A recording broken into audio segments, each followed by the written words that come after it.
അതേസമയം ADGPയുമായി ബന്ധപ്പെട്ട് ഉയർന്ന ആരോപണങ്ങളിൽ മുഖ്യമന്ത്രിയുടെ രാജി ആവശ്യപ്പെട്ട് പ്രതിഷേധം കടുപ്പിക്കുകയാണ് കോൺഗ്രസ്. അല്പസമയത്തിനകം സെക്രട്ടേറിയറ്റിലേക്ക് അവർ മാർച്ച് നടത്തും. KPCC അധ്യക്ഷൻ K. സുധാകരൻ, പ്രതിപക്ഷ നേതാവ് VD സതീശൻ തുടങ്ങിയവരൊക്കെ പങ്കെടുക്കും. സൂര്യഗായത്രി ചേരുന്നു തിരുവനന്തപുരത്ത് നിന്ന്. അവിടെ പങ്കെടുക്കാനുള്ളവരെല്ലാം എത്തിച്ചേർന്നോ? എപ്പോൾ ആരംഭിക്കും? സമയത്തിനകം തന്നെ സെക്രട്ടേറിയറ്റിൽ കോൺഗ്രസിന്റെ നേതൃത്വത്തിലുള്ള സമരം ആരംഭിക്കുമെന്നാണ് അറിയുന്നത്. UDF കൺവീനർ MM ഹസൻ ഉൾപ്പെടെയുള്ളവർ സെക്രട്ടേറിയറ്റിൽ ഇതിനോടകം തന്നെ എത്തിയിട്ടുണ്ട്.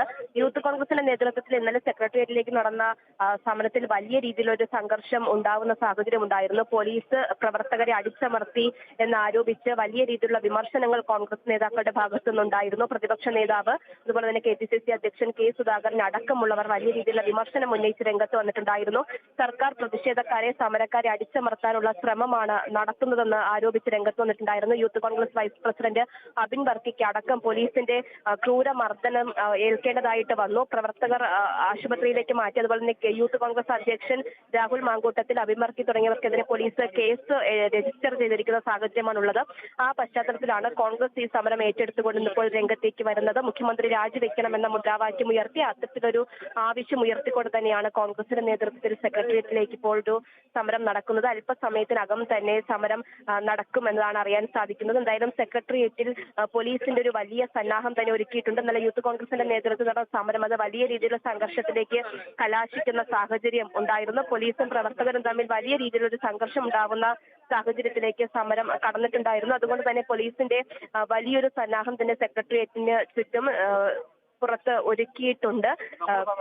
ഉദ്യോഗസ്ഥർ അടക്കം, മുതിർന്ന ഉദ്യോഗസ്ഥരടക്കം, ഉന്നത ഉദ്യോഗസ്ഥരടക്കം ഈ ഒരു സെക്രട്ടേറിയറ്റിന് സമീപം സുരക്ഷ ഒരുക്കുന്നതിന് വേണ്ടി നിലകൊള്ളുന്നുണ്ട്. എന്തായാലും അല്പസമയത്തിനകം തന്നെ സമരം ആരംഭിക്കും. പ്രതിപക്ഷ നേതാവ് VD സതീശൻ, KPCC അധ്യക്ഷൻ K. സുധാകരൻ, അതുപോലെ തന്നെ AICC general secretary Deepa Das Munshi അടക്കമുള്ളവർ ഈ സമര പരിപാടിയിൽ പങ്കെടുക്കുമെന്നാണ് അറിയാൻ സാധിക്കുന്നത്. അതെ, ADGPയുമായി ബന്ധപ്പെട്ട് ADGP MR അജിത് കുമാറുമായി ബന്ധപ്പെട്ട് ഭരണകക്ഷിയിൽ തന്നെയുള്ള MLA ആയ PV അൻവർ ഉന്നയിച്ച ആരോപണങ്ങളുടെ അടിസ്ഥാനത്തിൽ മുഖ്യമന്ത്രിയുടെ രാജി ആവശ്യപ്പെട്ടാണ് കോൺഗ്രസ് അല്പസമയത്തിനകം സെക്രട്ടേറിയറ്റിലേക്ക് മാർച്ച് നടത്താൻ പോകുന്നത്. കണ്ടുകൊണ്ടിരിക്കുന്ന പ്രേക്ഷകർ തെറ്റിദ്ധരിക്കേണ്ട, ഇപ്പോൾ നമ്മൾ കാണിച്ചുകൊണ്ടിരിക്കുന്നത് കഴിഞ്ഞ ദിവസങ്ങളിൽ ഇതേ വിഷയത്തിൽ നടത്തിയിട്ടുള്ള യൂത്ത് കോൺഗ്രസിന്റെ മാർച്ചിലുണ്ടായ സംഘർഷത്തിന്റെ ദൃശ്യങ്ങളാണ്. അല്പസമയത്തിനകം കോൺഗ്രസിന്റെ പ്രതിഷേധം ആരംഭിക്കാൻ പോകുന്നു. സെക്രട്ടേറിയറ്റിൽ സംഘർഷ സാധ്യതയുണ്ട് എന്നാണ് തിരുവനന്തപുരത്ത് നിന്ന് സൂര്യഗായത്രി റിപ്പോർട്ട് ചെയ്യുന്നത്. അതേസമയം തന്നെ വളരെ പ്രധാനപ്പെട്ട ആരോപണങ്ങൾ പോലീസിനെതിരെ മലപ്പുറത്ത് നിന്നൊരു യുവതി വെളിപ്പെടുത്തിയിരിക്കുന്നു.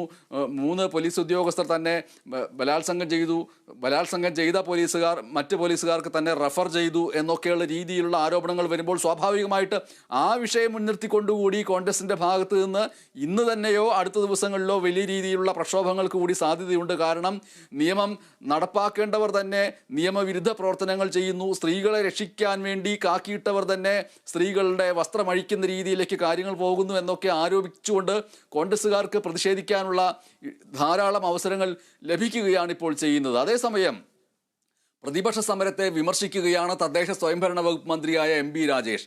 പ്രതിപക്ഷത്തിൻ്റേത് രാഷ്ട്രീയ ലക്ഷ്യം വെച്ചുള്ള സമരമാണ് എന്നാണ് മന്ത്രി പറയുന്നത്. തെരഞ്ഞെടുപ്പ് ലക്ഷ്യം വെച്ചുള്ള സമരമാണ് ഇപ്പോൾ നടക്കുന്നത്. ഈ നാടകം ഇനിയും അരങ്ങേറുമെന്നാണ് MB രാജേഷ് പരിഹസിക്കുന്നത്.